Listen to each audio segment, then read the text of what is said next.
대부분의 신학자들이 동의하는 바에 따르면 마가복음에는 일명 샌드위치 구조라 불리는 신학적인 특징 하나가 발견된다고 합니다.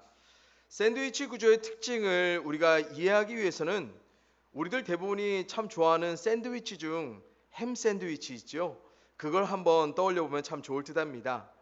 겹쳐진 빵들 사이에 뭐가 들어가는 게 햄 샌드위치입니까? 바로 햄이 들어가는 거지요. 그래서 햄이 들어간 이 샌드위치를 통해 우리는 빵과 햄의 조화로운 맛을 느끼며 즐길 수 있는 것입니다. 단순히 빵만 들어가면 자칫 특색 없이 밋밋할 수 있는 샌드위치가요, 햄이란 속재료를 넣음으로 인해 둘러싼 빵들에도 전혀 다른 풍미를 느끼게 해주고요, 더불어 겹쳐진 빵들 속에 넣은 햄도 빵과의 조화를 통해 단순한 햄 이상의 다른 맛을 느끼게 해줍니다. 이와 마찬가지로 샌드위치 구조란 마치 아무 상관없이 독립적으로 떨어져 있는 듯 보이는 한 이야기가요, 이 이야기를 앞뒤로 둘러싼 각각의 이야기들과의 조화로운 이해와 해석을 통해서 각각의 이야기들이 담고 있는 진정한 의도와 목적을 종합적으로 파악할 수 있게 해주는 게 바로 샌드위치 구조입니다. 제가 왜 이런 말씀을 드리냐면 바로 오늘 우리가 함께 읽은 본문의 말씀이 이런 샌드위치 구조에 해당하는 본문이기 때문에 그렇습니다. 그래서 이런 구조적인 특징 가운데 우리가 오늘 가난한 과부의 헌금 사건을 바라본다면 오늘 예수님이 이 사건을 통해 말씀하시고자 하셨던 궁극적인 의도와 목적이 무엇인지를 우리는 바르게 이해하고 해석할 수 있게 되는 것입니다. 우선 햄 샌드위치의 햄과 같이요, 중간에 놓인 가난한 과부의 헌금 사건을 먼저 한번 살펴보시겠습니다. 우리 다 같이 본문 41절 42절의 말씀을 읽어봅니다. 시작. 예수께서 헌금을 대하여 앉으사 무리가 어떻게 헌금함에 돈 넣는가를 보실새 여러 부자는 많이 넣는데 한 가난한 과부는 와서 2렙돈 곧 한 고드란트를 넣는지라. 아멘. 여러분, 지금 예수님께서는요, 성전에 놓인 헌금함 반대편에 앉으셔서 뭘 하고 계세요? 사람들이 어떻게 헌금하는지를 보고 계십니다. 우리말 성경에서는 단순히 예수님이 이것을 본다, 마치 영어 단어로는 see 정도로 우리가 생각해 볼 수 있겠지만 사실 원어적 의미로 본다면요, 지금 예수님이 헌금하는 이 상황을 보시는 것은요, 상황을 지켜보시는 것, 즉 유심히 관찰, 그래서 영어 성경에서는요 watch라는 단어로서 번역을 해놓았습니다. 그렇다면 지금 예수님이 이 상황을 유심히 관찰하듯 지켜보시는 궁극적인 이유가 무엇이었을까? 우선 우리가 본문 자체의 내용만으로 살펴본다면요, 먼저 예수님께서는 부자들이 여전히 자신들의 경제적 풍요를 보존한 채 과시적으로 많은 액수의 헌금을 드려내지만 어떻습니까? 가난한 과부에 비해서는 상대적으로 적은 비율의 헌금을 드려낸 것을 지적하거나 혹은 비난하기 위해 지켜보신 것 절대로 아닙니다.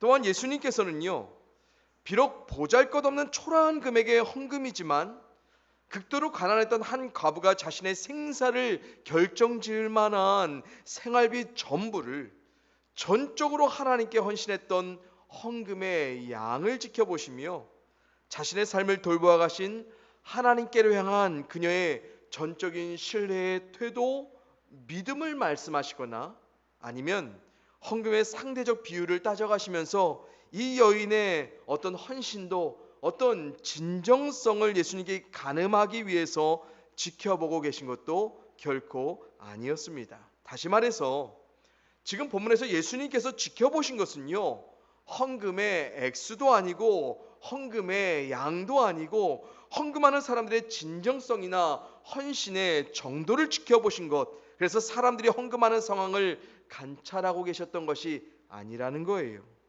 그러게 이 사건을 통해 예수님께서는 생계비 전부를 헌금했던 가난한 과부의 어떤 헌신적인 태도, 아니면 전적인 희생의 그 중심을 부각시키시며 우리에게 헌금하는 태도의 모범을, 아니면 헌금하는 우리의 전적인 헌신을 촉구하고자 예수님께서 의도하거나 목적하시면서 이 말씀을 하신 것이 아니라는 것입니다. 그럼 예수님께서는 지금 궁극적으로 무엇을 지켜보신 것일까? 예수님은 당시 유대 사회에서 이 헌금이 작동하고 있는 당시의 종교 시스템을 지켜보고 계셨습니다. 바로 헌금이란 명목으로 극도로 가난했던 한 과부가 자신의 생계비 전부를 다 털어드리도록 만들어냈던 당시의 종교적 체제, 바로 그것을 예수님 자신이 두 눈으로 똑똑히 목격하며 지금 그들의 부정을, 그들의 거짓됨을 고발하고 폭로하고 계신 장면이 바로 오늘 사건입니다. 더불어 그런 식으로 작동하는 종교적 체제 아래 순수한 헌신을 매개로 삶의 모든 것까지 착취당하며 한 사람이 희생자로 삶을 살아내야 했던 이 가난한 과부의 비참한 삶의 현실을 예수님은 한탄하고 탄식하시는 것이기도 합니다. 왜냐고요? 우리는 그 이유를 이 사건을 둘러싼 샌드위치의 빵들과 같은 두 사건들을 통해 한번 생각해 볼 수 있겠습니다. 여러분, 지난주에 우리가 함께 살펴본 것처럼 이 사건에 앞서서 예수님께서는 유대 사회의 종교 지도자들로서의 위선적인 삶을 살아갔던 누구요? 서기관들을 향해 어떠한 지적을 하셨습니까? 그 지적 중에 어떠한 부분이 있었어요? 그들이 가난한 과부의 가산, 즉 재산을 삼켰다고 말씀하셨습니다. 그런데 여러분, 성경 전반에, 그리고 고대 사회에서 예수님 당시에도 여전하고요, 과부의 삶이 어떠했냐면 부모 없는 고아와 더불어서 가장 극단적 결핍의 대상으로서 여겨지던 대상이 누구였냐? 바로 과부들이었어요. 그래서 구약의 율법은요, 이스라엘 백성 모두가 고아와 이런 과부들을 향해 사회적, 경제적 돌봄들을 이행하라라고 명령하기까지 했습니다. 그런데 이런 율법을 연구했던 서기관들이요, 이런 과부들을 보호하고 지켜갔던 것이 아니라 어떻게 그들을 삼켰어요. 즉 그들을 갈취하고 그들의 삶은 착취당했어요. 또한 가난한 과부의 헌금 사건 뒤로 이어지는 13장에 계속되는 이야기 하나가 있습니다. 우리 다 같이 한번 13장 1절 2절 말씀 읽어봅니다. 같이 읽습니다. 시작. 예수께서 성전에서 나가실 때에 제자 중 하나가 이르되 선생님이여 보소서, 이 돌들이 어떠하며 이 건물들이 어떠하니까? 예수께서 이르시되 내가 이 큰 건물들을 보느냐? 돌 하나도 돌 위에 남지 않고 다 무너뜨려지리라 하시니라. 아멘. 여러분, 성전을 떠나가시던 예수님께서 제자들과 함께 나가시던 중에요, 제자 중 한 사람이 예수님께 이렇게 말합니다. 예수님, 이 돌들과 성전이 어떠합니까? 라고요. 여러분, 우리가 함께 읽은 개역개정 성경으로는 이 제자 한 사람이 지금 예수님께 전한 이 말의 의미, 그리고 이 분위기, 어감이 잘 표현되지 못한 것 같아 아쉬운데요, 원어 성경에 보면요, 지금 이 제자의 말은 어떤 표현이냐면 감탄의 표현입니다. 그래서 제자 중 한 사람은 지금, 우와, 예수님, 이 성전을 둘러싼 이 돌들을 좀 보십시오. 얼마나 대단합니까? 예수님, 이런 돌들로 지어진 성전 얼마나 멋집니까? 라며 성전을 쌓은 엄청난 크기의 돌들, 그리고 그런 돌들로 지어져가는 성전의 건물의 웅장함을 보면서 그런 성전의 외형에 압도된 자신의 놀라움을 예수님께 표현하고 있는 장면이 바로 이 장면입니다. 그래서 같은 사건을 기록한 누가복음에는 이렇게 말해요. 누가복음 21장 5절입니다. 어떤 사람이 성전을 가리켜 그 아름다운 돌과 헌물로 꾸민 것을 말하매 예수께서 이르시되, 뭐예요? 당시 성전은 누가 봐도 너무나 잘 다듬어진 크고 아름다운 돌들로 만들어졌었어요.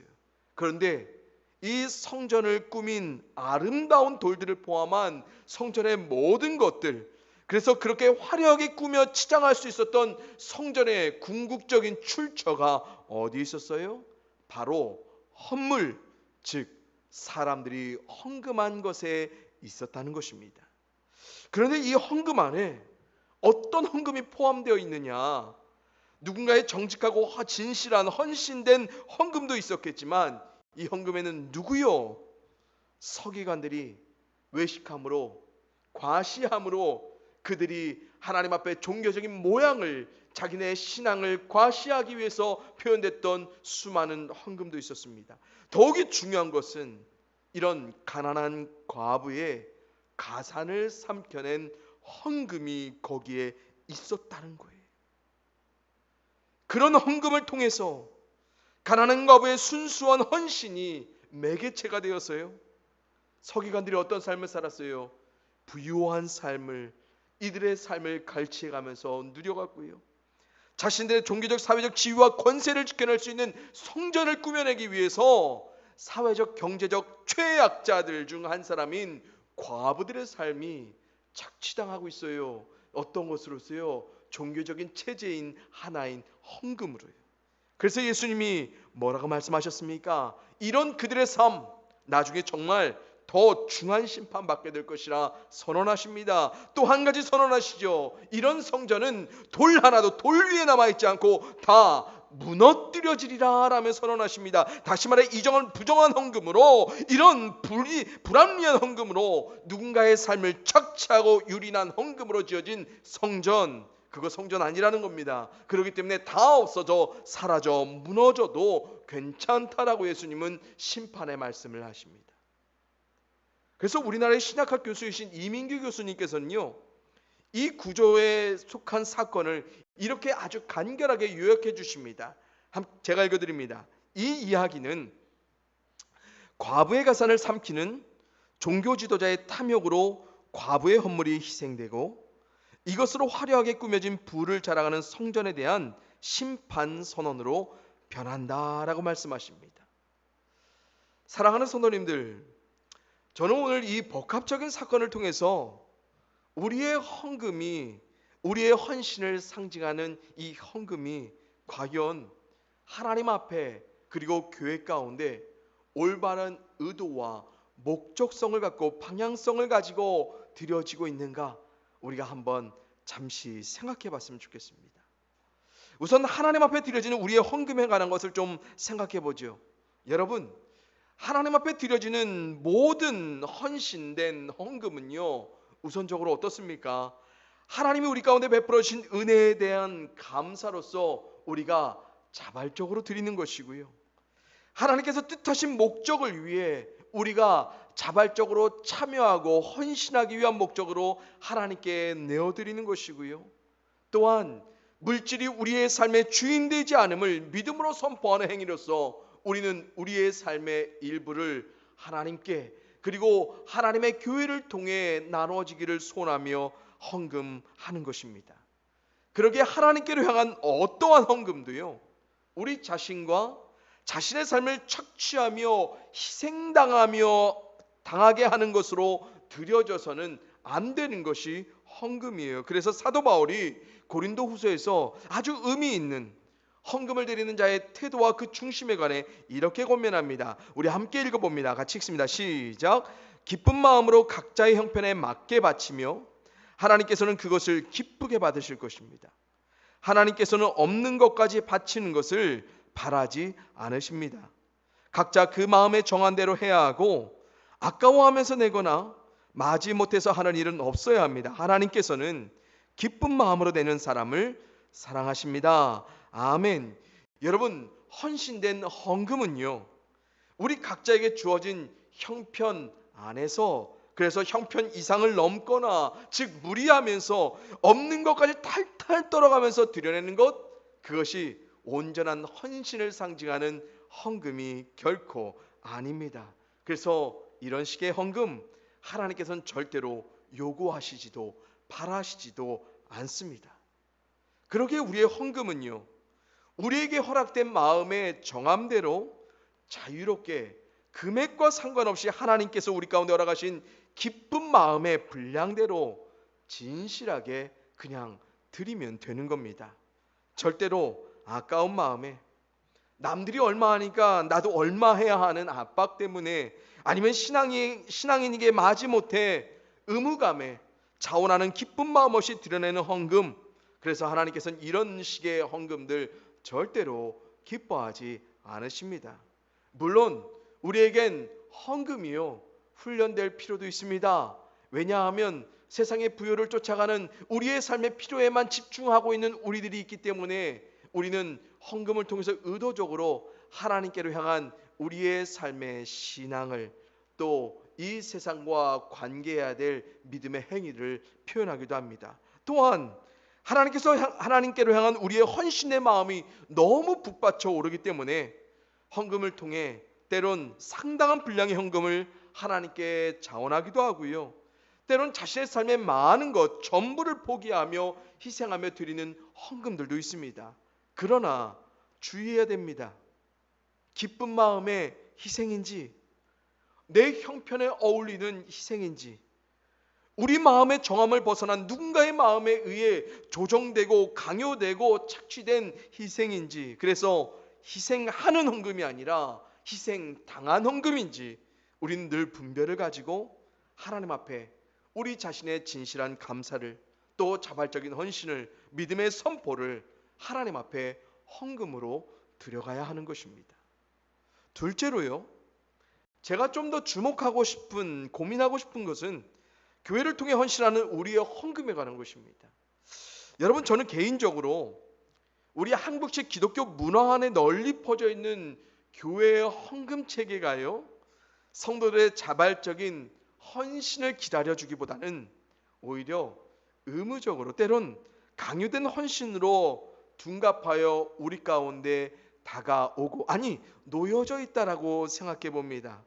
그래서 교회들마다 구별된 수많은 종류의 헌금 몽투들을 바라볼 때면요, 비록 우리들은 가난한 가부처럼 삶의 전부를 잃어가며 착취당한 헌금을 드리지는 않을지 모르겠지만, 어떤 면에서 우리들도요 충분히 신앙적 의무감에 요구된 채, 때론 강요된 채 헌금을 해야만 하는 상황 가운데 놓이도록 헌금이 시스템화되어 있다라고 생각해 봅니다.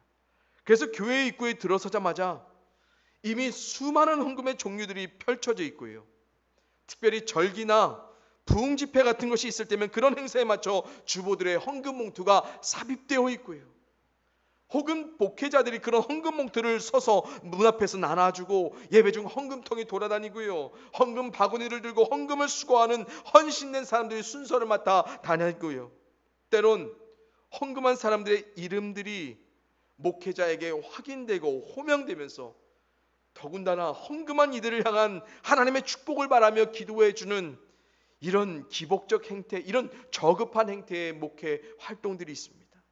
심지어 마치 무당에게 복채를 남기듯이 목회자의 기도를 받기 위해 헌금을 준비해 가야만 하는 듯한 묘한 분위기, 이미 우리 가운데 너무너무 익숙하고요, 교회에서 장로나 권사의 직분을 받을 때면 수십에서 수백만 원에 이르는 헌금들이 직분에 대한 감사의 명목으로 강요되어 책정되어 내려오는 이런 행태들을 볼 때, 여러분, 우리들의 진정한 마음이 아닌 누군가에 의해 충동되고 강요된 마음으로 하나님께로 정한 우리 마음에서 우러난 기쁨의 헌신이 아닌 신앙인으로서의 하나 의무화된 체계로서 헌신의 정도를 가늠하는 어떤 그렇게 작동하는 교회의 헌금이, 우리의 헌금이 과연 하나님 앞에 어떤 식으로 판단받게 될지 저는 개인적으로 참 두렵습니다.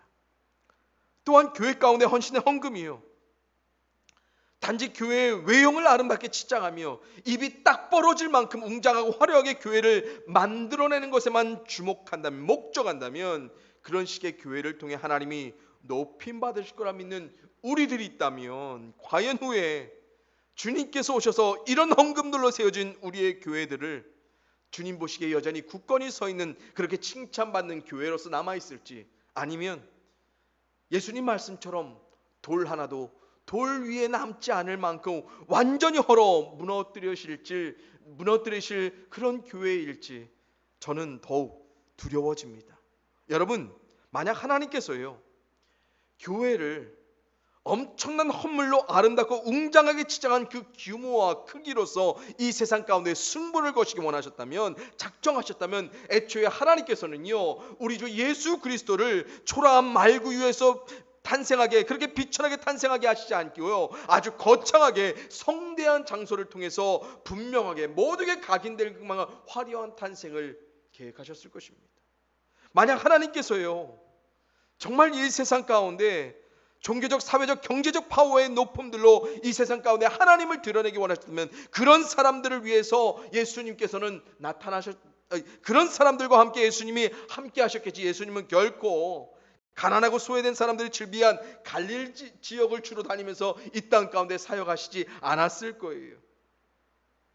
예수님이 정말 이 세상 가운데 하나님 나라의 복음의 역사를 화려한 결과로서 성공시키기 원하셨다면, 지극히 평범한 사람으로 구성된 제자들 아니고요, 당시 그 누구라도 부러워할 만한 최고의 엘리트들로 구성된 사람들을 제자로 선별하셔서요, 자신의 사역을 정말 화려하고 멋지게 마무리하셨을 것입니다.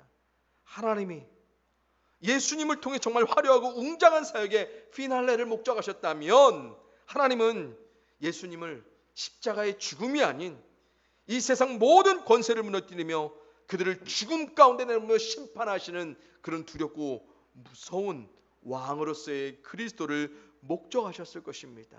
하나님이 정말 교회의 웅장한 크기와 성도들의 엄청난 규모를 통해서 이 세상 가운데 단판을 지기 원하셨다면, 초대교회 성도들은요, 서로의 물건을 통용하며 자신들의 재산과 소유를 팔아서 각 사람의 필요를 따라 나눠주기보다는요, 하나라도 더 모으려고 열심을 냈을 거예요. 악착같이 누군가의 필요를 외면한 채 자신들의 것들을, 교회를, 자신들의 모임을 위해서 모든 것들을 모아가기를 애써갔을 것입니다. 그러나 성경 어디에도요, 하나님이, 성경 어디에도 예수님이요, 성경 어디에도 성령에 감동된 믿음의 우리의 조상들이 그들의 교회들을 통해 화려함과 웅장함과 그런 꾸밈과 치장을 위해 믿음 다하여 헌신된 헌금을, 그런 추구를 통해 하나님과 예수님을, 교회를 증거하지 않았다라는 것입니다.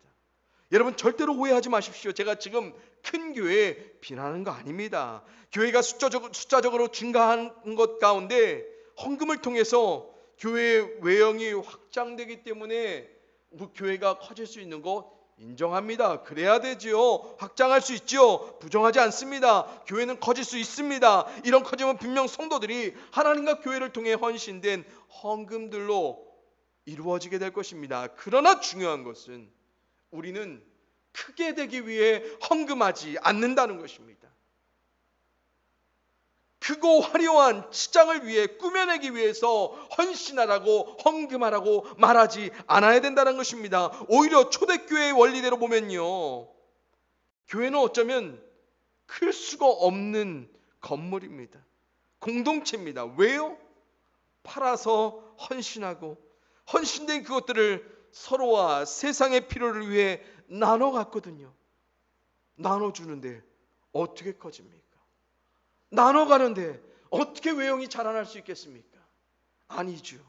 그런 사람들이 많아질 수 있겠지만 그런 사람들의 모임의 크기들이, 규모들이 커지지는 않았을 것입니다. 나눠갈 것이기 때문에 꾸미지도 치장하지도 않았을 것이고요. 여러분, 사도 바울이 이런 말을 해요. 디모데후서 말씀입니다. 큰 집에는 금그릇과 은그릇만 있는 것이 아니라 나무그릇과 질그릇도 있어서 어떤 것은 귀하게 쓰이고 어떤 것은 천하게 쓰입니다.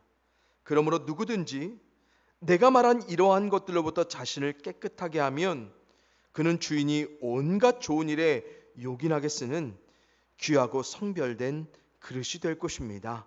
아멘. 여러분, 이 말의 핵심이 무엇입니까? 금그릇, 은그릇 되는 게 중요하다는 거예요. 그래서 나무그릇, 질그릇 되면 안 된다는 말입니까?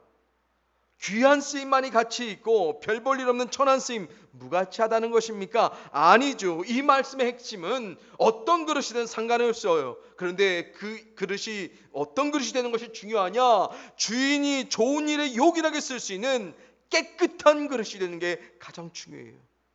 그런 그릇이 주인에게 귀하게 성별된 그릇으로 쓰임받게 된다는 것입니다.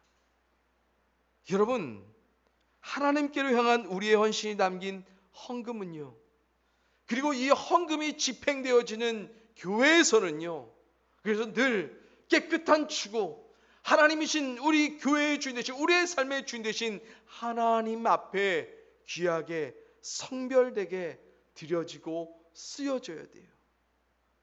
부정한 이득으로, 부정한 목적으로 하나님 앞에 헌금하고 헌금이 집행되면 안 돼요. 자원하는 기쁜 마음 없이 누군가에게 강요된 마음으로, 신앙적 의무에 갇힌 마음으로 드리는 헌금 결코 깨끗할 수 없어요. 교회의 화려한 꾸밈과 웅장한 치장을 통해 세상 가운데 구별되고자 교회의 헌금들을 운영하며 그런 목적성을 갖고 교회의 헌금들을 사용한다면 그 헌금 하나님 보시기에 결코 인정받을 수 없어요.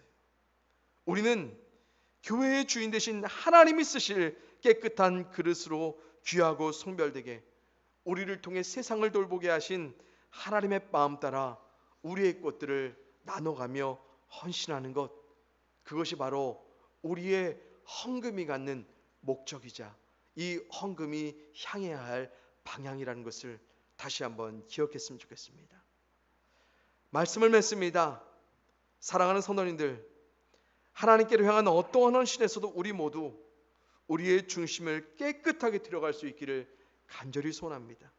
또한 우리의 헌신을 통해 이루어지는 모든 교회 사역들도 주인 되신 하나님 쓰임 가운데 깨끗하게 집행되며 사용될 수 있기를 간절히 소원해 봅니다. 그래서 하나님 보시기에 귀하고 성별된 우리와 교회가, 하나님 보시기에 좋은 일에 요긴하게 쓰임받는 우리의 헌신과 하나님의 교회가 헌신된 헌금을 통해 깨끗한 헌신의 열마를 추구하며 하나님께로 영광을 돌릴 수 있기를, 그런 영광을 통해 하나님 기뻐하시기를 더욱더 소원하며 나아갈 수 있기를 주님의 이름으로 간절히 축원합니다. 함께 기도합니다. 우리의 삶의 모든 것 되신 하나님, 또한 하나님이 주인 되신 교회를 통해서 오직 하나님만을 드러내기 원하시는 하나님, 그런데 우리가 우리의 헌신에 하나님의 이름을 지어내고 우리의 헌신에 분량을 새겨가며 또한 우리의 헌신된 분량의 크기로서 하나님이 아닌 우리들을 드러내며 이 세상 가운데 살아갈 때가 많이 있었습니다. 그러면서 우리는 그것이 헌신이다, 그 모든 헌신이 헌금을 통해 되어진 것이라 우리가 착각할 때가 참 많았습니다. 그러나 하나님, 우리가 다시 한번 바라봅니다. 하나님께로 향한 모든 헌신이, 그래서 우리의 헌금이 정말로 진실하고 깨끗하게 오직 하나님께로만, 그리고 하나님께서 귀하게 쓰실 성별된 모습으로 드려지고 또 성별된 모습으로 사용되어 집행될 수 있도록 아버지 하나님께서 함께하여 주시옵소서. 하나님께서는 교회를 통해 하나님이 이 세상을 돌보시는 것 같은 그 은혜를, 그 필요를 나누고 함께 돌보라 말씀하셨습니다.